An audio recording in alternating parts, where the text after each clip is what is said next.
बिस्मिल्लाहिर्रहमानिर्रहीम। अस्सलाम वालेकुम। बकरा ईद की मुनासबत से आज हम बकरे की रान को स्टीम रोस्ट करेंगे। अल्लाह से दुआ है कि आने वाली तमाम ईदें हम सब के लिए खुशियों से भरपूर और हमारे वतन अजीज के लिए खुशहाली और सलामती लेकर आए। रान रोस्ट के लिए हमें चाहिए बकरे की एक साबुत रान।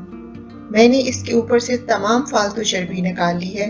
ये साबुत रान किसी भी पतीले या देगचे में नहीं आती, इसलिए इसके जोड़ से कट लगाकर इसे मोड़ लेंगे या इतने हिस्से को आप अलग भी कर सकते हैं। रान के दोनों जानब छुरी की मदद से कट लगाएंगे।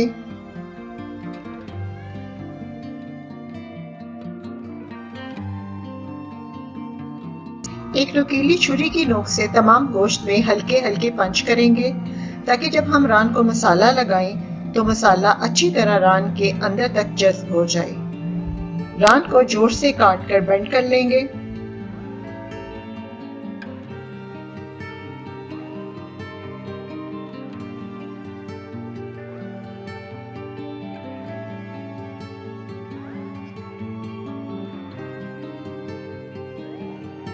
सबसे पहले 4 टेबलस्पून के करीब लहसुन अदरक की पेस्ट तैयार करेंगे और उसमें 1.5 चाय का चम्मच नमक और 4 चाय के चम्मच पपीते के पेस्ट के शामिल करेंगे। पपीते की पेस्ट मैंने पहले ही तैयार करके फ्रीज कर ली थी, उसकी रेसिपी का लिंक मैं डिस्क्रिप्शन में दे दूंगी। इन तमाम को मिक्स करके रान के ऊपर अप्लाई करेंगे, अच्छी तरह कोट करेंगे। जहां जहां कट लगाया है उसके अंदर तक अच्छी तरह लगाएंगे।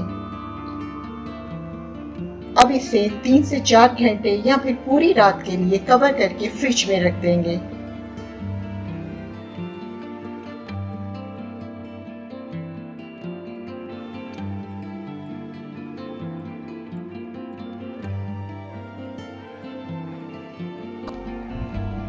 पाँच से 6 अदद सब्ज मिर्ची चॉप कर लेंगे। मसाले बहुत आसान है जो रान को लगाए जाएंगे। चॉप की हुई सब्ज मिर्ची, गरम मसाला पाउडर 2 टीस्पून, कुटी लाल मिर्च 2 टीस्पून, जीरा पाउडर 1 टीस्पून, सूखा धनिया 2 टीस्पून, सुरख मिर्च 2 टीस्पून और हल्दी 1 टीस्पून। लीमू का जूस 1/4 कप, दही हाफ कप। हम नमक का इस्तेमाल नहीं करेंगे क्योंकि हमने पहले ही रान को नमक लगा लिया था।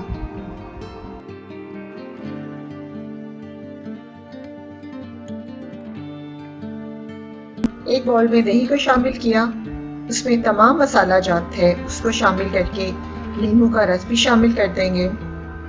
1/4 कप हम तेल शामिल करके इसे अच्छी तरह मिक्स कर लेंगे।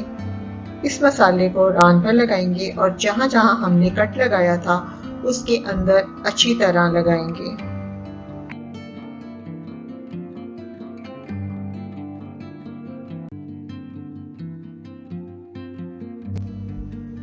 आप इसके अंदर मजीद मसालों का इस्तेमाल भी कर सकते हैं। आप बाजारी पैकेट से भी रान रोस्ट तैयार कर सकते हैं। मैंने गोश्त गलाने के लिए कच्चे पपीते की पेस्ट का इस्तेमाल किया है। आप इसकी जगह कचरी पाउडर या गोश्त गलाने वाला पाउडर भी इस्तेमाल कर सकते हैं।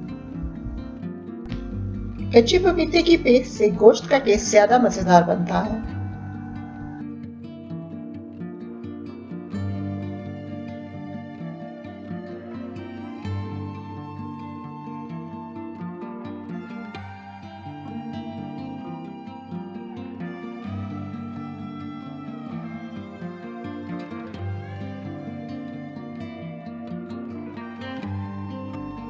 जब रान को अच्छी तरह मसाला लग जाएगा तो इसे कवर करके 3 से 4 घंटों के लिए फ्रिज में रख देंगे या फिर पूरी रात के लिए आप इसे रख सकते हैं। एक बड़े पतीले में 3 गिलास पानी डालकर इसके ऊपर स्टीम करने वाली प्लेट रख दें। ये थोड़ी ऊंची होती है और पानी के अंदर डिप नहीं होती। अगर आपके पास ये प्लेट मौजूद नहीं तो आप इसकी जगह एक स्टील की प्याली रखकर ऊपर स्टील की प्लेट रख दें। रान को धागे से अच्छी तरह से बांध लेंगे, इससे गोश्त टूटकर अलग नहीं होगा और हमें उठाने में भी आसानी होगी।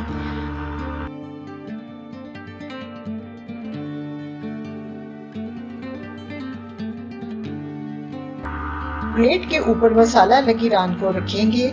एल्युमिनियम शीट से पतीले के मुंह को कवर करके इसके ऊपर ढक्कन लगाएंगे ताकि स्टीम अंदर ही रहे। दरमियानी आंच पर 3 से 4 घंटे में रान स्टीम हो जाती है। आप इसे चेक कर सकते हैं। जब गोश्त गल जाए तो घी को गर्म करके इसमें रान डीप फ्राई कर लेंगे और साथ साथ चम्मच से घी को इसके ऊपर भी डालते जाएंगे। रान चूंकि गली होती है इसलिए हम सिर्फ चंद मिनट ही इसे फ्राई करेंगे। अगर आप घी में फ्राई नहीं करना चाहते तो आप स्टीम की हुई रान भी सर्व कर सकते हैं। फ्राई करने से टेस्ट ज्यादा मजेदार हो जाता है। जब रान के दोनों साइड फ्राई हो जाए तो इसे डिश में निकाल लें और गर्मा गर्म सर्व करें।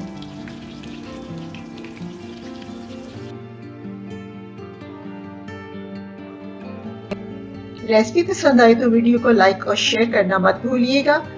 मेरे चैनल पर नए आने वाले मेरे चैनल को सब्सक्राइब कर दें और बेल आइकॉन बटन को प्रेस कर दें ताकि हर आने वाली वीडियो का नोटिफिकेशन आपको बर वक्त मिल सके। इस रेसिपी को जरूर ट्राई कीजिएगा और कमेंट बॉक्स में अपनी राय से आगाह कीजिए। मिलते हैं एक और मजेदार सी रेसिपी के साथ। आप सबको ईद की ढेरों खुशियां मुबारक हो। अपनी दुआओं में मुझे याद रखिएगा।